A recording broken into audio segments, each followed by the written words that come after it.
Tema nimi on Jane tegelikult. Ma sain selle oma õe ristiemalt sünnipäevaks, kui ma olin 5-aastane. Ja ta teab kõike vist, mis minu elus on toimunud, sest ma olen kõigest rääkinud, isegi kui ta ei räägi vastu. On ta teinekord pisaratest märk ka olnud? Kindlasti. Kunagi, kui ma noorema olen olnud, siis kindlasti. Täna on Merili 23-aastane. Põhikoolist on möödas piisavalt aega, kuid siiani pole ta läbielatust üle saanud.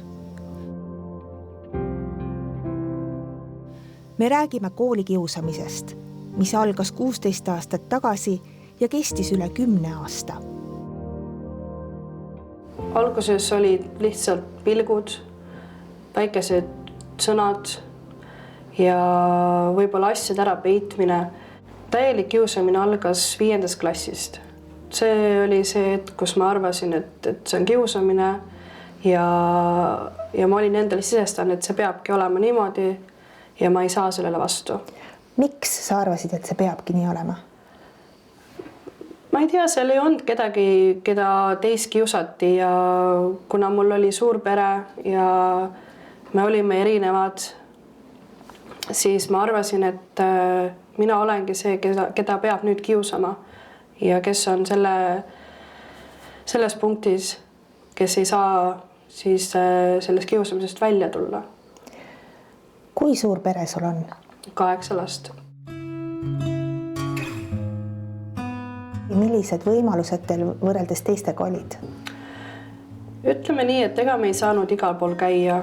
Kui oli koolis kuskil mingi pidu või keegi korraldas sünnipäeva, siis tihtipeale sa ei saanud minna sinna, sest kas ei olnud raha, et viia kingitust või oli lihtsalt kell niivõrd palju, et sa ei hakanud sealt Alevikus koju kõndima öösel, sest Alevikust meie kodun oli peaaegu 4 kilomeetrit. Ma kandsin alates 4. klassist prille ja need prillid ei olnud ilusa kujuga, need olid suhteliselt Harry Potteri stiilis, aga need olid vajalikud. Ja mul vist kooli ajal oli oma 5-6 prillipaari, sest need lõhuti kogu aeg ära, kas murti pooleks või siis, kui nad olid mul kotis, et koolikoti löödi jalaga, läksid katki. Ühed olid sellised kristallidega heledad, valged, mis mulle väga meeldisid. Ma tahtsin neid prille tükk aega ja mul isa ostis need prillid mulle lõpuks ja need lõhuti ka ära. Proovisid sa mingit moodi ennast muuta ka, et olla nendele kiusajatele meelepärasem, et äkki see jääb ära? Ja ma palusin emal osta natuke moekamaid riideid. Väga moes olid siis, kui tuli kitsad teksad alt, et ma tahtsin väga neid teksasid, kingi, juukseid tahtsin värvida, aga see ei aidanud absoluutselt. Mismoodi nad sinu uuele välimusele reageerisid? Naersid selle üle päris tõsiselt ja oli kirjutatud ka kirju ja jäetud sussi sisse, jalanu sisse garderoobi, et sa oled rõve või sa oled selline, et täiesti tühised sõnad, aga nad tegid haiget. Üks päev läks asi niivõrd hulluks, et mulle löödi jalaga kõhtu ja teine klassivend lõi mulle terava esemega pähe, mille tagajärjel jooksin mina korruse alla WC-sse, lukustasin ennast sinna, nutsin ja ma ei tahtnud ust avada. Õpetaja tuli sinna, mul klasside tuli sinna, et ma tuleksin välja, aga ma ei tahtnud sealt välja tulla. Mis põhjusel nad sind ründasid? Arvan, et see põhjus oli selles, et kui nad lennutasid paberlennukit, see lendas minu jalg ette, võtsin selle paberlennuki ja lennutasin edasi ja pärast seda siis kõik see toimus. Kui vana sa siis olid? 16, kui ma õigesti mäletan. Ilus neiu aeg. Peale valu on see ka alandav? On. Enesekindlus kadus totaalselt. Ma hakkasin ennast natukene isegi vihkama, et miks ma olen selline, miks ma olen sündinud niimoodi sellesse perre, miks mina pean kannatama, millega ma olen selle kõik ära teeninud. kas keegi teadis, et sind kiusatakse? Ja mõned õpetajad teadsid, aga nad ei teavitanud sellest teisi ja kui ka nad ütlesid midagi teiste laste vanematele, siis sealtpoolt oli ainult eitus, ei ole võimalik, et kiusatakse ja sinna see asi ka jäi.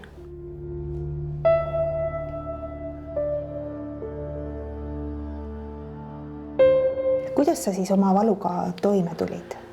Ma hakkasin kirjutama luuletusi. Ja kui ma kirjutasin luuletuse, siis ma panin kõik oma valu sinna sisse. 6.–7. klassi vahepeal kuskil, kus ma olin reaalselt, ütleme, suht katki. Ja ma olin nii katki, et ma olin valmis endalt elu võtma, ennast üles pooma. Aga mul on hea meel, et ma seda ei teinud. Sest et ma ei oleks näinud, kuidas mu vennad ja õed üles kasvavad. Mis sind tol hetkel päästis?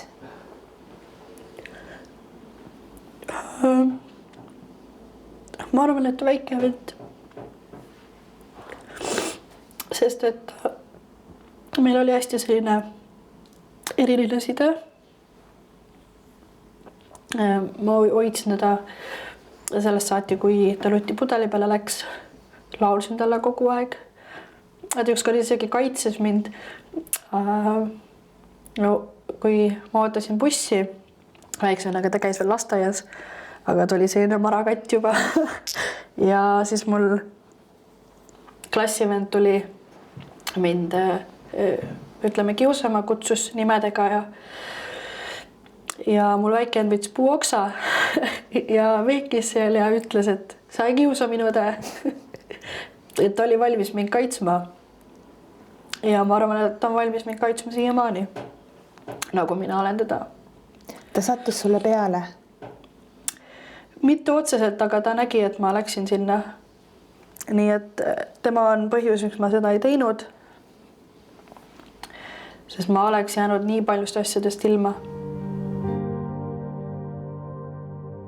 See foto on tehtud Merili 9. klassi lõpetamisel. Kuna see siiski oli pidulik üritus ja olid kõik õpetajad ja vanemad seal, et ma eeldan, et nad lihtsalt ei tahtnud seda kiusamist sel päeval alata. Aga olid sa valvel?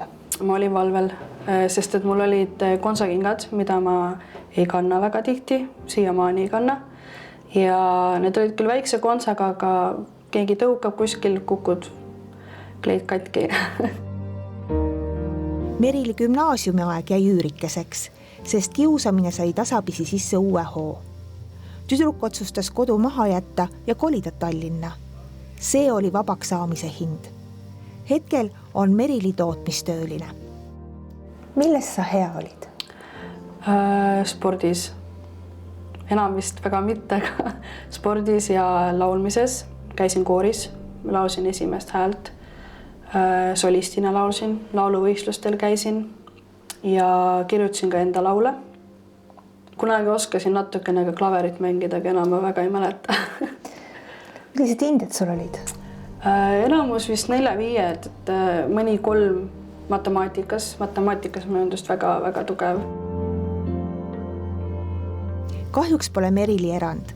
Viimase õpilaste rahulolu uuringu järgi on koolikiusamise ohvriks iga 5. laps. Osad Eesti koolidest on liitunud programmiga Kiva, mis õpetab kiusamist ennetama. Neis koolides on ohvrite osakaal mõnevõrra vähenenud.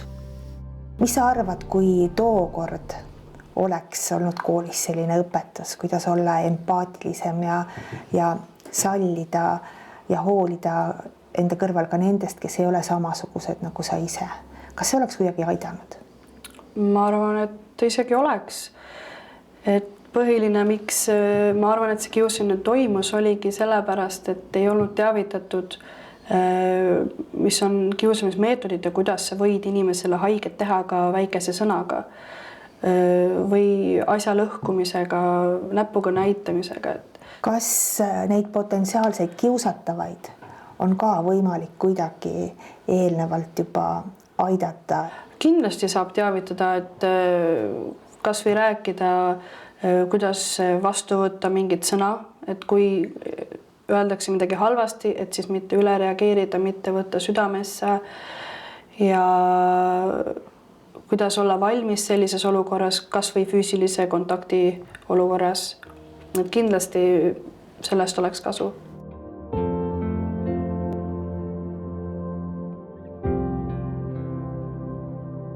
Kõige tõhusamad viisid kiusamise vastu hakkamiseks on ikkagi see, et me nii õpilased, lapsevanemad kui õpetajad täpselt teavad, mis see kiusamine on, oskavad seda märgata ja väga tähtis on ka see, et me teame, mida me siis teeme, kui kiusamine on. Mida teen mina siis, kui mina või minu laps või minu õpilane on ohver, mida teha siis, kui on kiusaja või kui ta on pealtvaataja, sest ka pealtvaatajad vajavad täiskasvanupoolset julgustust ja tuge, et selle olukorraga hakkama saada, et aidata kiusamisel peatuda. Ja mis on kiusamise puhul veel hästi tüüpiline on see, et isegi kui õpilane püüab ennast kaitsta, siis sageli kiusajate see võimupoolne üleolek, suurem sõprade seltskond, rohkem toetajaid on see, mis viib selleni, et ohver ei saa ennast ise kaitsta.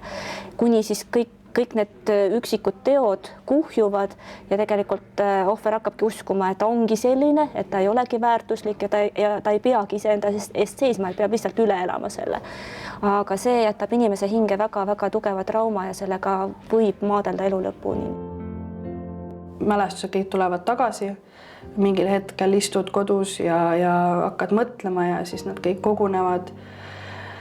Siis ma võtan jälle pastaka paberi ja kirjutan mingi luuletuse, milles ma tahan neile edasi öelda oma kiusajatele, kuidas ma ennast tunnen nüüd ja kuidas ma tundsin siis.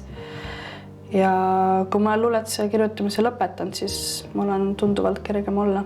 Kui sind täna kuulavad ja näevad tüdrukud ja poisid, kes kannatavad sama asja käes, mille käes sina, mida sa nende toetuseks ütleksid? Ma arvan, et tuleb lihtsalt tugev olla. Kui on midagi, milles sa oled hea, siis kindlasti ära jätta seda pooleni, kindlasti kuulata rõõmsameelset muusikat, sest kui sa kuulad masetsevaid laule, siis see teeb su tuju veel halvemaks, tean omast käest. Ja lihtsalt, kui on siis vaja rääkida ja teavitada enda vanemaid, võib-olla õpetajaid, äkki tehakse midagi, psühholoogi juures käia, kui on sellest kasu. Et inimesed teaksid, kes su ümber on, et mis sinuga toimub.